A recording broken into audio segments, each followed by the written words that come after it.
একাদশ শ্রেণীর ছাত্রছাত্রীরা, আজকের আমরা যেটা আলোচনা করব সেটা হচ্ছে বেনজিন নিয়ে স্পেশালি আলোচনা করব।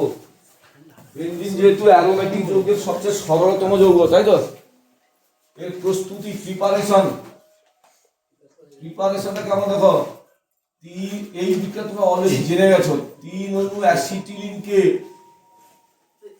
600 ডিগ্রি সেন্টিগ্রেড উষ্ণতায়, কত ডিগ্রি? 600 ডিগ্রি সেন্টিগ্রেড উষ্ণতায় উত্তপ্ত কপার নলের উপর দিয়ে চালনা করলে বেনজিন উৎপন্ন হয়। আচ্ছা, পরীক্ষা করবে কি ঘটে যখন অ্যাসিটিলিনকে 600 ডিগ্রি সেন্টিগ্রেড উষ্ণতায় উত্তপ্ত কপার নলের মধ্য দিয়ে চালনা করা হলো, কি উৎপন্ন হয়? বেনজিন। পদ্ধতি নাম্বার 1, পদ্ধতি নাম্বার 2 দেখো, এর নাম তোমরা কি জানো? জানা কথা নয়, 12 জানবে। Benzene diazonium chloride. আপাতত জেনে রাখ, বেনজিন ডায়াজোনিয়াম ক্লোরাইড। এই বেনজিন ডায়াজোনিয়াম ক্লোরাইডকে যদি আমি H3PO2 বা ইথানলের সঙ্গে বিক্রিয়া করি, ইথানল, তাহলে উৎপন্ন হবে বেনজিন। এই প্রশ্নটাকে তোমাকে ঘুরিয়ে দিতে পারে, তুমি কিভাবে বেনজিন বলয় থেকে N2+Cl- কে অপসারিত করবে। এটাকে অপসারিত করে দেওয়া মানে বেনজিন তৈরি হয়, বুঝলে? পদ্ধতি নাম্বার 3 দেখো, এর নাম কি? তোমরা আগের দিন বলেছিলাম, এর কমন নামটা কি? টলুইন। টলুইনকে যদি আমি ক্ষারীয় KMnO4 H+ তাপ দিই, H+ তাপ, তাহলে উৎপন্ন হবে benzoic acid, COOH, benzoic acid. এই বেনজোইক অ্যাসিডকে সোডা লাইম তাপ দিলে NaOH+CaO, যদি আমি তাপ দিই তাহলে সেখান থেকে উৎপন্ন হবে বেনজিন। এই প্রশ্নটা পরীক্ষা দিতে পারে, তুমি কিভাবে টলুইন থেকে বেনজিন করবে, বা তুমি কিভাবে বেনজিন বলয় থেকে CH3 মূলককে অপসারিত করবে।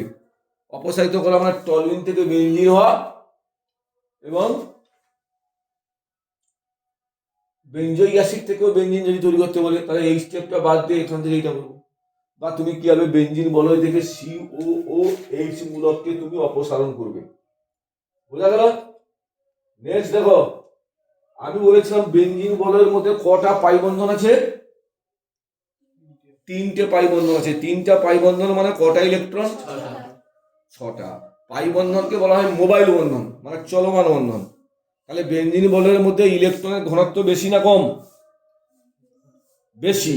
আগের দিন আমি বলেছিলাম যদি বেশি হয় তাহলে বেনজিন কার সঙ্গে বিক্রিয়া করতে পছন্দ করবে? ইলেকট্রোফিলিক বিকারক না নিউক্লিওফিলিক বিকারক? ইলেকট্রোফিলিক বিকারক। তাহলে এখন আমাকে পড়বো এটা বেনজিনের নাইট্রেশন। বেনজিনের নাইট্রেশন।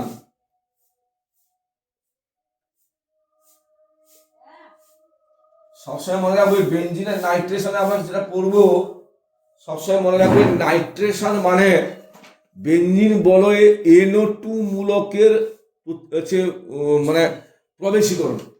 নাইট্রেশনে তাহলে কোন মূলক প্রবেশ করা হবে? NO2 মূলক। তাহলে দেখো, এই যে বেনজিন বলয়, এই যে বেনজিন বলয়, একে আমি দিলাম কনসেন্ট্রেটেড নাইট্রিক অ্যাসিড যুক্ত কনসেন্ট্রেটেড সালফিউরিক অ্যাসিড। ভালো করে ফলো করো, গাঢ় নাইট্রিক অ্যাসিড এবং গাঢ় সালফিউরিক অ্যাসিডের মিশ্রণকে বলা হয় মিশ্র অ্যাসিড। কি বলা হয়? যেমন আমরা পড়েছিলাম 3 আয়তন গাঢ় হাইড্রোক্লোরিক অ্যাসিড এবং 1 আয়তন গাঢ় নাইট্রিক অ্যাসিডের মিশ্রণকে বলা হয় অম্লরাজ। তেমনি গাঢ় নাইট্রিক অ্যাসিড এবং গাঢ় সালফিউরিক অ্যাসিডের এক আয়তন, এক আয়তন, এই মিশ্রণটার নাম হচ্ছে মিশ্র অ্যাসিড। তাহলে বেনজিন বলে কি মূলক প্রবেশ করবে রে? NO2 মূলক। তার মানে বেনজিন থেকে হয়ে গেল নাইট্রোবেনজিন। বেনজিনের কি হয়ে গেল? নাইট্রোবেনজিন। এই প্রশ্নকে ঘুরিয়ে দেবে তুমি কিভাবে বেনজিন বলয়ে NO2 মূলকের প্রবেশীকরণ ঘটাবে। বেনজিন বলে NO2 মূলকের প্রবেশীকরণ করা মানে বেনজিন থেকে কি করা, নাইট্রোবেনজিন করা। এখন আছে পরীক্ষায় তোমাদের সিলেবাসে এটা আছে কিভাবে NO2 মূলকটা পাওয়া গেল, অর্থাৎ বিক্রিয়ার মেকানিজমটা কি। দেখো বিক্রিয়ার মেকানিজম দেখো, এই যে বলো তো বাবা,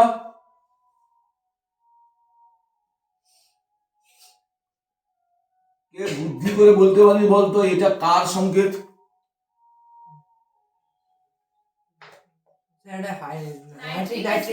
নাইট্রিক অ্যাসিডের সংকেত। কি আমি এইভাবে কেন লিখলাম, তাই তো সালফিউরিক অ্যাসিড ভেঙে কি হয় যায়, H প্লাস প্লাস HSO4, এটা ঠিক না ভুল বলো? এটা ঠিক তো। আচ্ছা এবার দেখো এই হাইড্রোজেনে কটা ইলেকট্রন আছে, একটা না দুটো তিনটা? H প্লাসে কটা ইলেকট্রন আছে? একটাও নাই। একটা ছিল প্লাস হয়েছে মানে একটা বাড়িয়েছে। একে নিষ্ক্রিয় গ্যাসের গঠন কাঠামো পেতে গেলে কটা ইলেকট্রন লাগবে? এই যে অক্সিজেনের মাথায় এক জোড়া নিঃসঙ্গ ইলেকট্রন জোড় আছে, বুঝছে? এ কি করলো, একে দিয়ে দিল কাকে, H প্লাসকে দিয়ে কি হলো দেখো, আমি কি এখন লিখতে পারি H2O প্লাস NO2, ওই ছিল H যুক্ত হয়ে গেছে, কত হয়েছে H2O, আর অক্সিজেন থেকে ইলেকট্রন সরে গেছে মানে অক্সিজেন কি আধান পেয়েছে। এইবার অক্সিজেন কি করবে, এখান থেকে বন্ড ভেঙে জলে বেরিয়ে গেছে H2O হলো, হ্যাঁ H2O প্লাস এখান থেকে ইলেকট্রন সরে গেছে মানে কি হয়েছে, NO2 প্লাস হয়ে গেছে নি, হ্যাঁ কি রে? আরে এই যে বন্ডটা হয়েছিল, এই বন্ডে কে কে ইলেকট্রন দিয়েছিল, নাইট্রোজেন একটা দিয়েছিল, একটা অক্সিজেন দিয়েছিল তো, সেই বন্ড জোটটা অক্সিজেনকে টেনে নিয়েছে, তাহলে এই নাইট্রোজেনের পর ইলেকট্রনের শর্ট হলো না আধিক্য হলো, শর্ট হয়ে গেলে প্লাস হয়ে যাবে। এইটা নাইট্রেশনে পরীক্ষায় পড়ে নাইট্রেশনে ইলেকট্রোফিলিক বিকারকটি কোনটা, ইলেকট্রোফিলিক বিকারক NO2 প্লাস। এবার দেখো কি হচ্ছে, এবার তো এই যে বেনজিন বলা তো, বেনজিনের সংকেত কি রে, আমি তো এটা লিখেছি এমনি সংকেত বলো C6, তাহলে 6টা কার্বনের 6টা হাইড্রোজেন আছে। আমি তো যদি এরকম করি দেখো NO2 প্লাস তো, হ্যাঁ এই বন্ডটা বেরিয়ে যাচ্ছে, বেরিয়ে কাকে দিয়ে দিল, NO2 কে দিয়ে। এবার কি হলো দেখো, এই ছিল এই, এখন এটা প্লাস আধান হয়ে গেছে তো, NO2 আর কে ছিল H, হ্যাঁ এই Hটা কি করবে, সে বন্ধনটা দিয়ে দিবে, দিয়ে কি হয়ে গেল,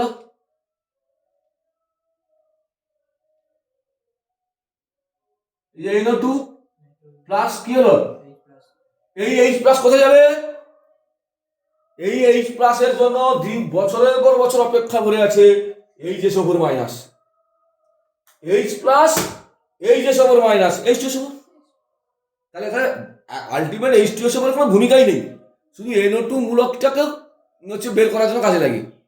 তাহলে H plus plus HSO4 minus, এটা 2 নম্বরের কোশ্চেন পড়বে, বুঝছিস? যে নাইট্রেশনের মেকানিক ক্রিয়া কৌশল দেখাও, মেকানিজম দেখাও, দ্যাট ইজ মেকানিজম, বুঝা গেল?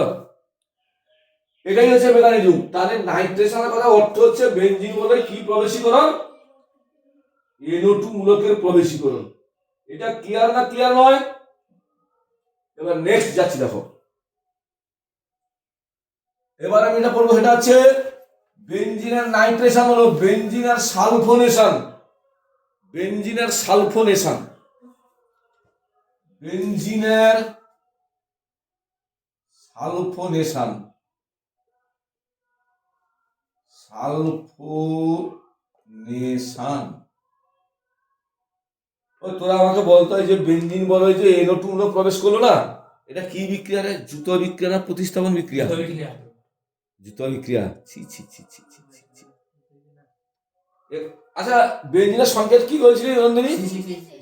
তাহলে নাইট্রোবেনের সংকেত কি হবে, C6H6 NO2 হবে না, C6H5 NO2, এটা এইবার হয়েছে নি, তা একটা H কে সরিয়ে তার জায়গায় NO2 ঢুকেছে, এটা প্রতিস্থাপন না জুত বিক্রিয়া?